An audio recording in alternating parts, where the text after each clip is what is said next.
Todos encontrarem o texto? Salmo 127, versículo de número 3. Esse texto é bastante conhecido, e aqui a Bíblia fala, dentre outras coisas, começa lá dizendo: se o Senhor não guardar a cidade, em vão vigia a sentinela; se o Senhor não edificar a casa, em vão trabalham aqueles que edificam. Eu troquei de ordem, mas fala essas duas coisas no versículo 1. E aí chega no versículo 3, a Bíblia começa a falar dos nossos filhos e diz assim: herança do Senhor são quem? Os filhos, o fruto do ventre, seu galardão. Como flechas na mão do guerreiro, assim os filhos da mocidade. Feliz o homem que enche deles a sua aljava, não será envergonhado quando enfrentar os seus inimigos no tribunal. Amém? Então a Bíblia, além de dizer que os filhos são herança do Senhor, compara aqui no versículo 4 e 5, principalmente no 4, os filhos com flechas. E não só com flechas, mas como flechas na mão do valente, ou na mão do guerreiro, Algumas traduções trazem valente. Valente quer dizer, não é só alguém que está cheio de valentia, mas valente era um homem de guerra, um guerreiro. Agora, por que razão que uma flecha está na mão do guerreiro? Uma flecha na mão do guerreiro não é para ele espalitar os dentes, amém?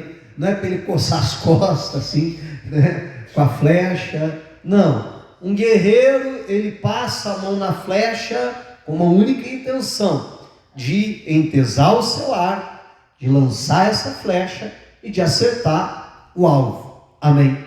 Então a Bíblia, como eu disse, compara aqui os nossos filhos com isso, com essa flecha que está nas mãos do guerreiro. De tal forma que eu penso que o guerreiro aqui não poderia ser outro, senão justamente nós, Os nossos filhos ali precisam, então, a nossa responsabilidade em algum momento, porque, entenda só, uma flecha, ela não é feita para ficar a vida toda na aljava.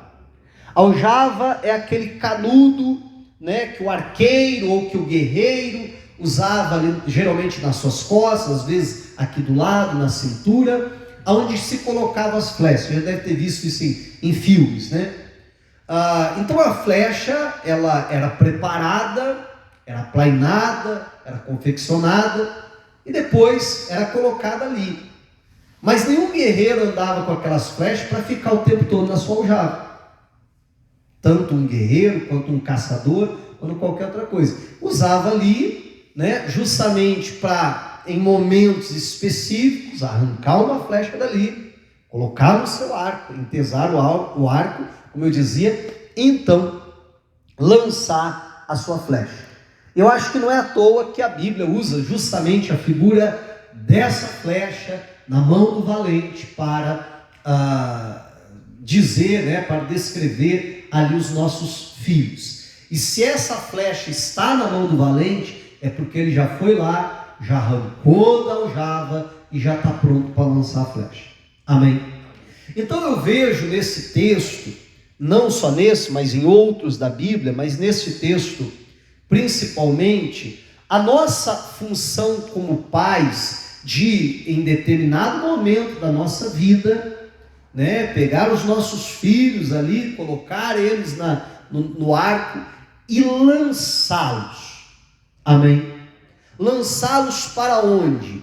Muito a mais à frente da onde a gente conseguiu chegar. Nós caminhamos e fomos caminhando com eles na nossa aljava, amém?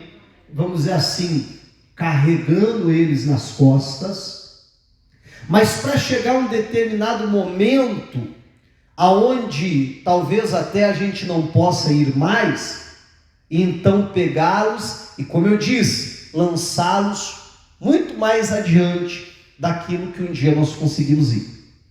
Fazer com que os nossos filhos cheguem muito mais longe da onde nós já chegamos ou daquilo que nós já conquistamos. E eu penso que isso é algo bem claro na Bíblia.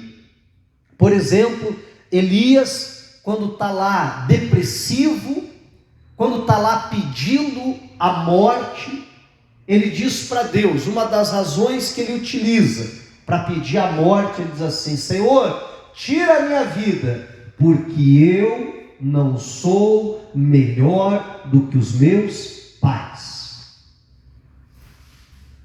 Eu acho que fica muito clara ali a ideia que o que se espera de um filho, o que é? É que ele seja melhor do que os seus pais. É que ele supere os seus pais. E ele está dizendo assim, olha que coisa séria.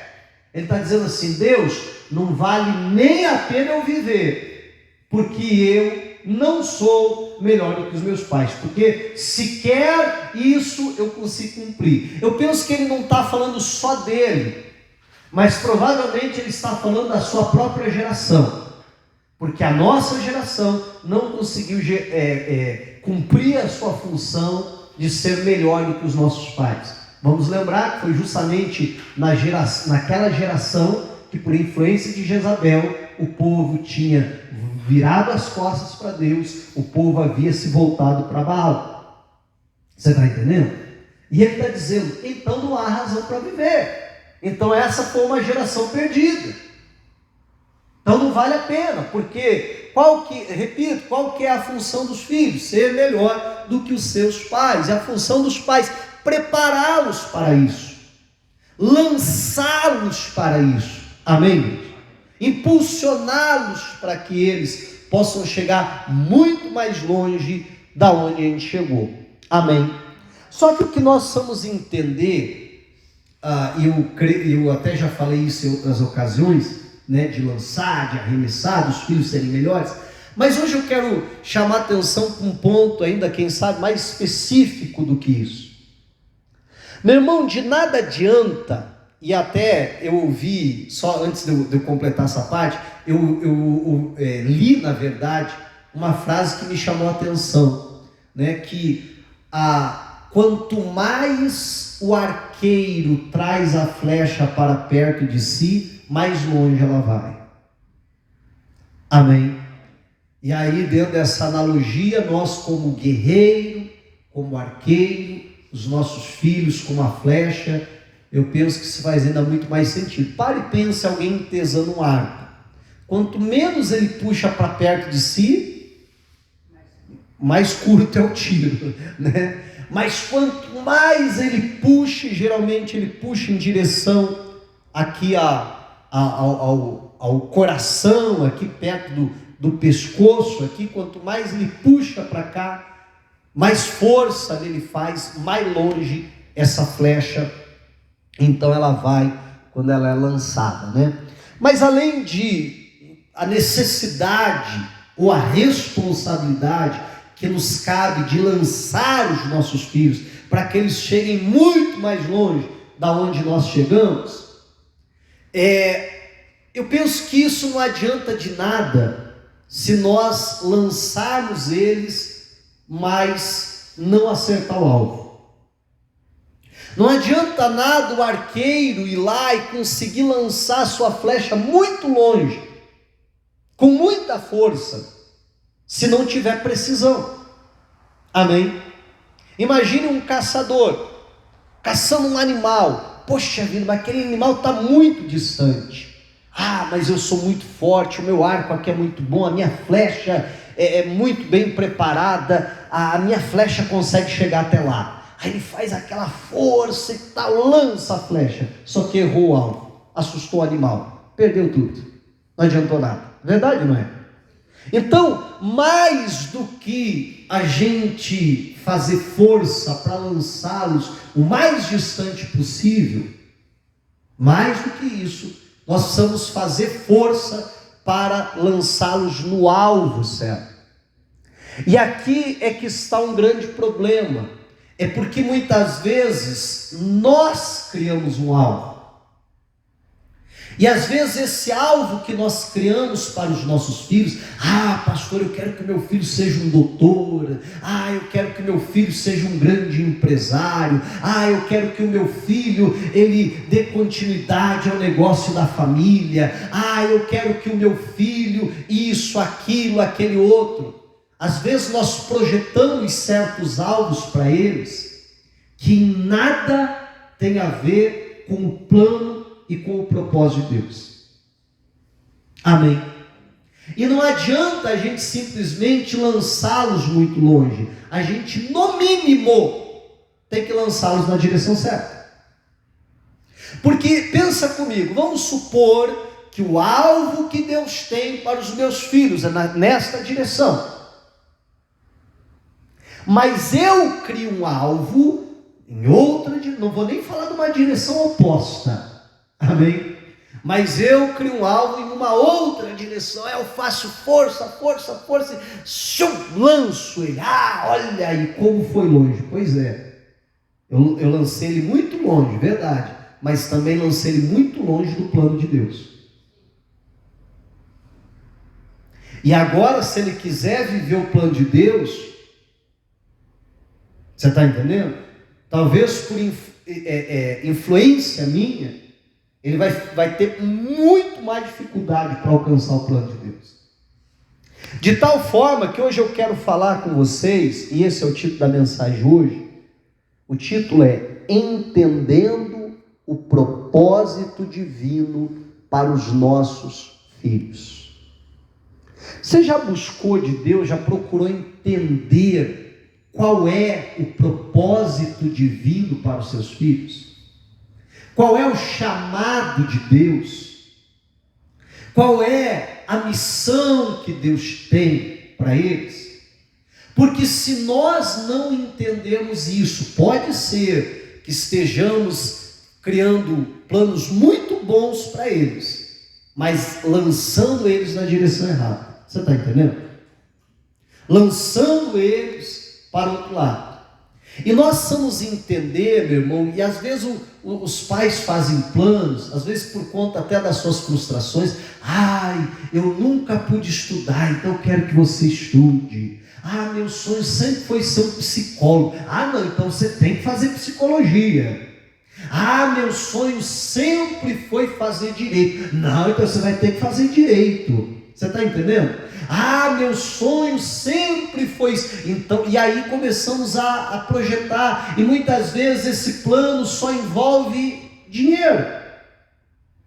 Meu irmão, e ter dinheiro não pode ser o resumo da vida. Amém? Ganhar dinheiro não pode ser o único motivo da existência, pois senão vai ser uma existência vazia. Porque tem muita gente que tem muito dinheiro, que é muito reconhecido na sua área, é um grande profissional e é uma pessoa infeliz. Por quê? Porque não faz aquilo para que Deus o criou. Porque não está vivendo o propósito de Deus. Meu irmão, e a gente precisa entender que nós só vamos nos realizar quando nós fizermos aquilo que Deus nos chamou para fazer. E se nós estamos lançando os nossos filhos, ainda que quem sabe estejamos lançando eles longe demais, você está entendendo? Muito à frente daquilo que um dia a gente alcançou. Mas se não é na direção do plano de Deus, então talvez estejamos arremessando eles para uma vida sem propósito, sem realização, para uma vida infeliz. E é isso que nós precisamos compreender. Precisamos pedir a direção de Deus, precisamos orar a Deus: me dá sabedoria, me dá discernimento, me faça enxergar, perceber o que o Senhor tem para os meus filhos, para que de alguma forma eu possa ajudá-los a chegar lá. Eu possa ser um facilitador, um ajudador, para que eles cumpram o propósito chamado que Deus tem. A Bíblia fala de um homem fantástico, Juízes capítulo 13, vamos para lá por favor, de um homem que ele faz uma oração, que daqui a pouco mais eu quero convidar você a fazer essa oração junto comigo, justamente para entender qual era o chamado do seu filho, qual era a missão, como que ele deveria criar o seu filho. Juízes 13, versículo 2, assim: havia um homem de Zorá, da linhagem de Dan, chamado Manoá, cuja mulher era estéril e não tinha filhos. O anjo do Senhor apareceu a essa mulher e lhe disse: eis que você é estéril e nunca teve filhos, mas você ficará grávida e dará à luz um filho. Por isso, tenha cuidado e não beba vinho nem bebida forte, e não coma nenhuma comida impura, porque eis que você ficará grávida e dará à luz um filho, sobre cuja cabeça não passará navalha. O menino será nazireu, consagrado a Deus desde o ventre de sua mãe, e ele começará a livrar Israel do poder dos filisteus. Então a mulher foi a seu marido e lhe disse: um homem de Deus veio falar comigo. Ela não sabia que era o anjo do Senhor, né? A sua aparência era semelhante à de um anjo de Deus, tremenda. Não perguntei de onde ele vinha, e ele não me disse como se chamava. Porém, ele me disse. Aí vão ver que ela retrata precisamente as palavras do anjo do Senhor. Olha só: eis que você ficará grávida e dará à luz um filho, por isso não beba vinho, nem bebida forte, nem coma coisa impura, porque o menino será nazireu, consagrado a Deus desde o ventre materno até o dia da sua morte. Então, toda atenção aqui no versículo 8. Então Manoá fez o quê? Orou ao Senhor, dizendo: qual foi a oração dele?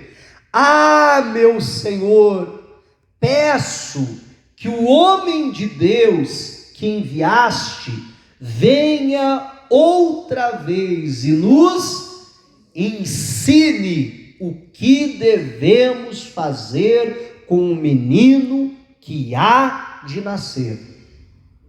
Meu irmão, Manoá não está orando porque ele não creu no que a mulher falou, a mulher dele disse.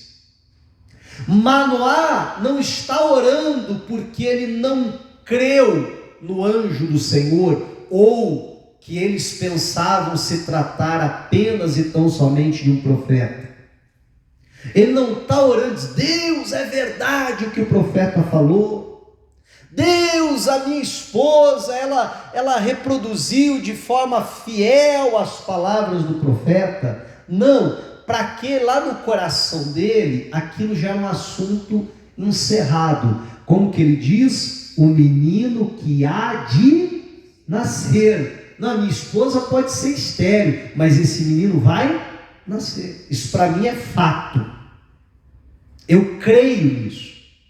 O que eu estou orando, o que eu estou pedindo a Deus é: Senhor, aquele homem de Deus que o Senhor usou para trazer a palavra do que vai acontecer, manda ele de novo, para ele nos ensinar como criar esse menino, para ele nos ensinar o que é que nós precisamos fazer, como educar. Eu fico imaginando ele assim: Deus, eu não posso simplesmente educá-lo segundo o padrão que eu recebi dos meus pais.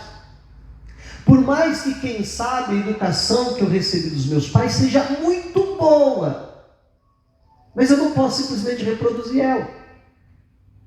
Eu não posso simplesmente reproduzir a criação da sociedade, a forma como as pessoas estão criando seus filhos hoje. Não, Deus, eu não posso fazer isso. Já que o Senhor está me dando esse filho, eu preciso saber como criar esse filho, como educar esse filho. E olha, meu irmão, eu acredito que essa é uma oração, é um tipo de oração que com certeza não fica sem resposta, como a oração de Manoá não ficou. Amém.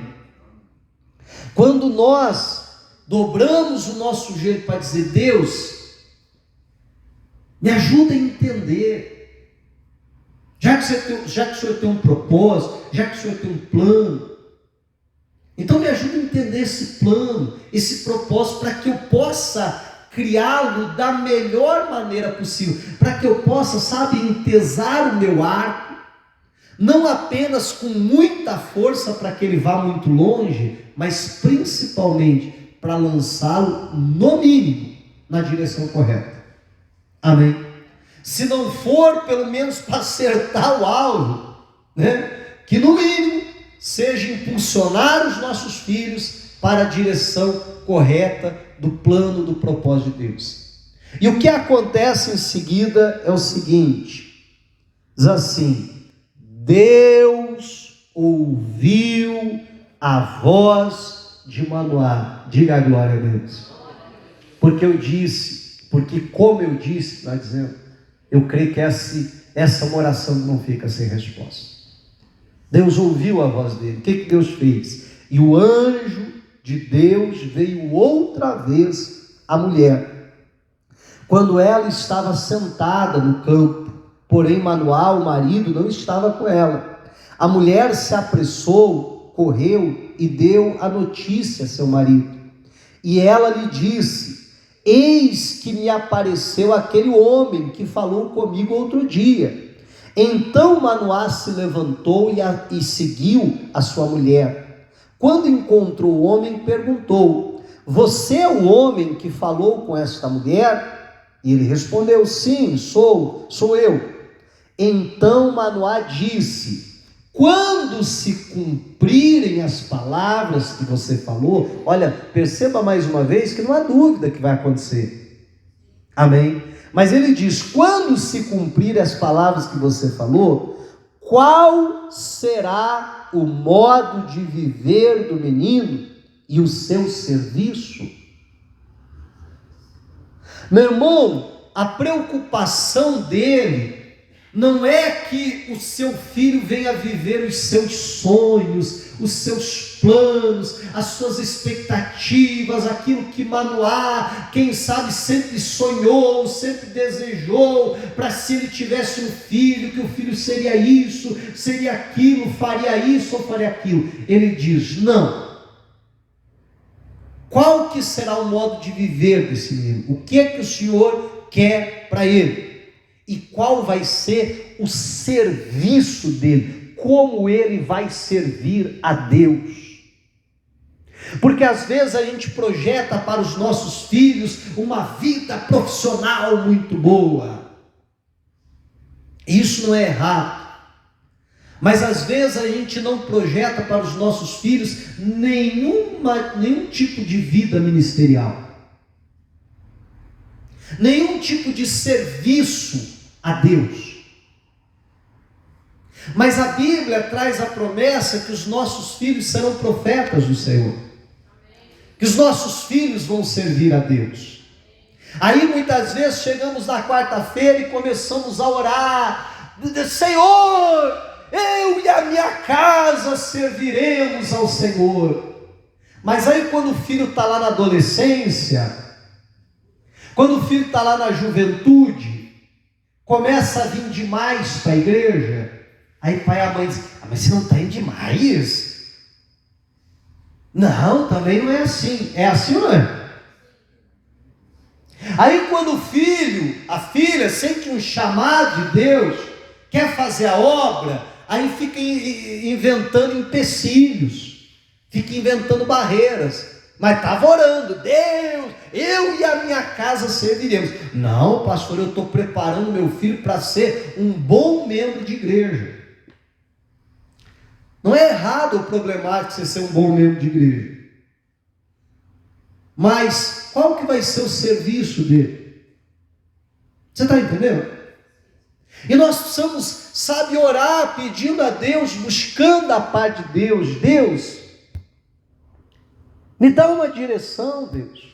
Fala comigo, responde minha oração, me faz entender, Senhor, qual o propósito que o Senhor tem para os meus filhos, para que no mínimo eu possa, sabe, direcioná-los, ajudá-los a alcançar. Aí eu dei um exemplo no culto da manhã. Eu só estou por enquanto falando de coisas até mesmo práticas, tá? Quem sabe, se você orar e pedir essa direção de Deus, quem sabe Deus vai falar para você: olha, eu chamei o teu filho para ser um ministro de louvor, para adorar, para ser um compositor, para ser um cantor. E cantor não estou falando necessariamente alguém famoso que, quem sabe, que vive da música, mas um ministro de louvor. O que você pode fazer, meu irmão, para ajudar, para impulsionar? Você pode muito bem colocar ele numa aula de música. Sabe o que é triste, meu irmão? Sabe o que é triste? É triste porque até esses dias atrás, e agora essa porta já se fechou, porque a gente mudou a forma de agir, pelo menos com relação a isso, mas até esses dias atrás, nós tínhamos uma turma de aula de música aqui na igreja, e sobrava vaga. E eu já vim nesse altar, sei lá quantas vezes, para convidar as pessoas para fazer aula de música de graça. De graça. E às vezes a pessoa não é capaz de trazer o filho, de trazer o neto, de orar a Deus e dizer: Senhor, será que essa porta que o Senhor abriu lá, será que o Senhor não quer que o meu filho amanhã depois seja um ministro de louvor? Meu irmão, vamos falar a verdade, no mínimo como um aspecto cultural, a pessoa aprender música. No mínimo como algo para crescimento pessoal. Mas às vezes a pessoa sequer traz, sabe por quê? Ah não, pastor, dá muito trabalho, tem que levar lá no sábado. Você está entendendo, em nome de Jesus? E aí, já que eu peguei esse gancho, vamos lá, vamos continuar então. já que eu peguei esse gancho, meu irmão, quem sabe você já orou a Deus para dizer: Senhor, será que o Senhor não quer usar o meu filho, a minha filha, como um atleta de Cristo, que vai ganhar outros atletas, que vai testemunhar a Cristo dessa forma? Por quê? Aí novamente eu falo, porque a gente tem aula de jiu-jitsu e defesa pessoal aqui no sábado, de novo, de graça, e a pessoa não faz o mínimo esforço para incentivar os filhos e os netos. Pelo contrário, muitos jovens que estavam fazendo aqui, os pais criaram empecilhos até que eles não viessem mais. Meu irmão, repito o que eu falava da música. Quem sabe até como um elemento cultural. Mas às vezes sequer isso a pessoa pensa. As crianças de hoje, e principalmente aquelas que pegaram o período da pandemia, meu irmão, tem uma dificuldade de coordenação motora terrível, enorme. E a pessoa sequer para pensar nisso. Que eu posso ser um facilitador, que eu posso ajudar. Ah não, pastor, mas dá trabalho. Você está entendendo, em nome de Jesus? E eu só estou pegando duas coisas que a gente, sabe, tem ou tinha aqui na igreja de graça, para não falar de outras coisas. Então a gente precisa orar, a gente precisa buscar entender da parte de Deus. Vamos supor que você ora e Deus fala contigo: olha, eu quero usar o seu filho, eu quero usar a sua filha como um missionário, para sair aí pelo mundo pregando o evangelho, para ser mandado para outro país pregar o evangelho. O que eu posso fazer para ajudar, para impulsionar? Eu posso, no mínimo, colocar o garoto, a garota, numa aula de inglês. Não posso? Aí eu te pergunto, vai ajudar na missão dele ou dela? Você está entendendo em nome de Jesus? É, pastor, mas é caro. Pois é. Mas o arqueiro precisa fazer força. Você está entendendo? Para lançar. Mas o problema, meu irmão, é que às vezes, como eu disse, a gente projeta coisas para a vida dos nossos filhos e às vezes sequer pensamos ou sequer oramos dizendo a Deus, Deus, mas essa é a vontade do Senhor para ele. Qual que é o plano? Porque mais importante do que eu almejo para os meus filhos é aquilo que Deus quer, é o serviço, é a missão que Deus deu. Porque eu não sei você, eu não consigo, por exemplo, olhar para os meus filhos, eu tenho 2, eu não consigo olhar para os meus filhos e achar que eles são acidente de percurso. E achar que eles vieram a esse mundo, porque vieram fazer o quê? Não, eu olho para os meus filhos e digo, Deus tem um propósito na vida de cada um deles. Amém? E como pai, é minha responsabilidade, sua responsabilidade. Não só, meu irmão, a gente dar uma boa educação e ficar torcendo para tudo dar certo. Mas procurar como manuar. E como que ele fez isso? Orando,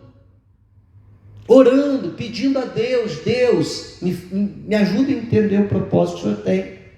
Porque diante do propósito que o Senhor tem, é a forma que eu vou criar, é a forma que eu vou treiná-lo.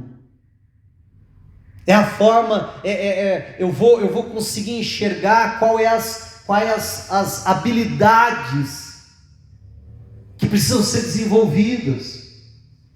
Quais são os valores que precisam ser desenvolvidos. Quais as características que eu melhor preciso trabalhar na vida do meu filho, da minha filha. Você está entendendo em nome de Jesus? Fora os valores cristãos, mas o que eu preciso dar maior ênfase para que possa cumprir o propósito chamado de Deus? Então nós precisamos procurar, como estamos falando, entender como Manoá fez. E ele chega para o anjo e diz, olha, e aí? Como que vai ser o modo de eu criar esse menino? De viver esse menino? O que o Senhor planejou para ele? Qual é o serviço que ele vai desempenhar? Amém, gente? Meu irmão, o grande problema é que muitos pais não sabem nem qual é o seu propósito. Quem dirá buscar para entender o propósito dos filhos? E nós precisamos viver uma vida com propósito. Porque Deus nos criou para algo. Deus nos deu uma missão para algo. Amém, gente? Então, ore, peça a Deus essa direção. É essa oração que eu quero fazer com você daqui a pouco. Os exemplos que eu dava, aí você ora a Deus, Deus fala, olha, eu quero usar o teu filho como pregador. Filho aqui, tanto menino quanto menina, tá? Filho, estou falando filho no masculino, que é o plural dos dois, tá? Só que, né, sempre tem umas feministas de plantão aí. Mas estou falando dos dois. Orar e Deus diz, olha, eu quero usar o teu filho como um pregador. Meu irmão, dentre tantas outras coisas que precisa, mas vamos lá, a pessoa saber falar bem, vai ajudar na missão dela? Talvez não seja o principal requisito, obviamente, mas vai facilitar? Vai ajudar? Né? Então, você está entendendo? Poxa vida, está falando errado, deixa eu corrigir para falar português de uma maneira correta, não que ninguém precisa ser um professor de português, mas poxa vida, pelo menos falar de uma maneira que as pessoas entendam. Sabe organizar as ideias? Não sei organizar as ideias direito. Pois é, então precisa incentivar a leitura.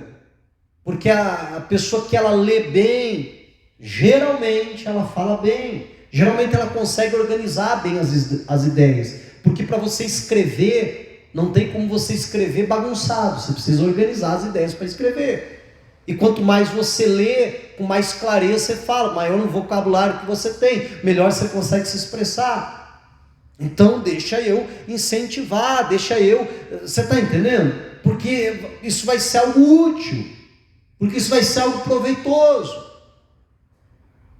Aí uma irmã falava aqui de manhã, ela disse, pastor, olha, desde que meu filho era pequeno, ela já é uma senhora hoje idosa, e ela disse, desde que meu filho era pequeno, pastor, sempre vinham palavras nesse sentido, que o meu filho seria um pregador do evangelho. E aí um dia eu estava até orando, porque ele estava meio triste e tal, não sei o quê, e eu senti uma direção de Deus para matriculá-lo numa aula de teatro, para que ele vencesse a timidez, para que ele conseguisse falar em público. Olha só que interessante, eu achei muito interessante isso que ela falou. Amém, igreja? Poxa vida, Deus quer me usar dessa forma. Mas o meu filho é muito tímido. Então, deixa eu trabalhar esse aspecto nele, de alguma forma, encontrar alguma ferramenta, treiná-lo de alguma maneira. Você está entendendo, em nome de Jesus? Para ser um facilitador.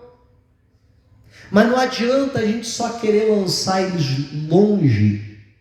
E eu penso que isso é o que todo pai, pelo menos que tem a cabeça no lugar, amém, almeja para os filhos. Nenhum pai fica triste quando é superado pelos filhos.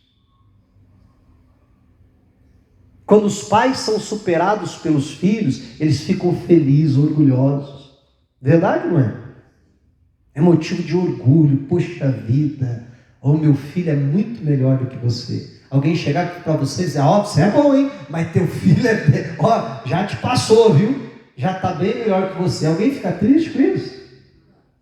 Repito, quem tem a cabeça no lugar, amém? Quem é saudável emocionalmente, né? Não vai ficar triste, vai ficar feliz. Que bom, meu filho já me passou. Já está melhor que eu. Amém? Mas não adianta só a gente lançar, mas a gente tem que lançá-los na direção certa. E para isso é necessário entendermos o propósito divino para os nossos filhos. Olhar para a Bíblia e ver o que Manoá fez e tentar imitá-lo em nome de Jesus. Também dobrando o nosso joelho, clamando a Deus, dizendo, Deus, ensine qual é o modo de viver, qual é o serviço, qual é o propósito, o que o Senhor tem para eles? Porque de alguma forma eu quero treiná-los para isso. De alguma forma eu quero ajudá-los, impulsioná-los nessa direção, para viver o que Deus quer. Porque isso, meu irmão, não tem dinheiro que pague, isso não tem nada que pague a pessoa cumprir o propósito. Não vamos esquecer, meu irmão, quando a gente chegar lá no céu, Deus não vai perguntar quantos carros a gente tinha. Deus não vai perguntar qual que era o saldo da nossa conta bancária. Deus não vai perguntar qual era o nosso patrimônio. Deus não vai perguntar quantos diplomas que a gente tinha pendurado na parede. Deus não vai perguntar quantos seguidores a gente tinha nas redes sociais. Você está entendendo, em nome de Jesus? E nada disso que as pessoas dão tanta importância hoje. O que Deus vai nos perguntar é se nós fizemos aquilo que Ele nos mandou fazer. Porque às vezes a gente faz muita coisa, menos aquilo que Ele mandou fazer. E o que vai importar é se nós fizemos, se nós cumprimos a nossa missão, o nosso chamado ou não. Amém. E que a gente possa, em nome de Jesus Cristo, entender e procurar ajudar os nossos filhos. Claro, começa com a gente, obviamente. Mas o assunto que eu estou abordando hoje é para a gente ajudar os nossos filhos a alcançar o propósito de Deus. Amém? Diga a glória a Deus. Vamos aplaudir a Jesus.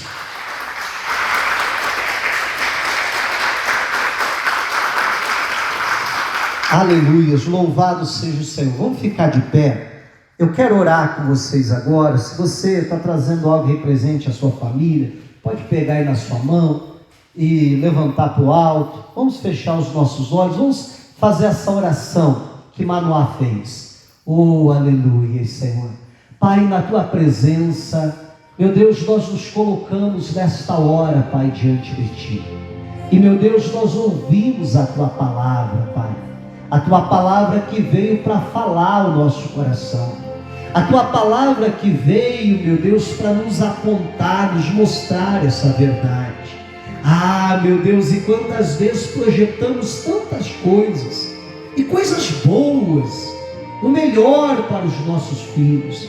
Pai, mas se nós lançarmos eles na direção oposta ou em outra direção, que não seja do alvo, do plano do Senhor, meu Deus, em vez de ajudar, estamos atrapalhando, Pai. Então nos dá sabedoria. Oh, Pai, pois nós fazemos agora como Manoá fez. Nos colocamos em tua presença, orando, te buscando e dizendo: Senhor, nos ajuda a entender o modo de viver dos nossos filhos, o serviço, o chamado, o propósito que o Senhor tem para cada um deles, Pai, para que sirvam ao Senhor, para que vivam a tua palavra, Pai. Oh, meu Deus, para que em nome de Jesus Cristo acertem, ó Pai, o alvo. Oh, Pai, por isso oramos em nome de Jesus, e por isso clamamos, e por isso buscamos a tua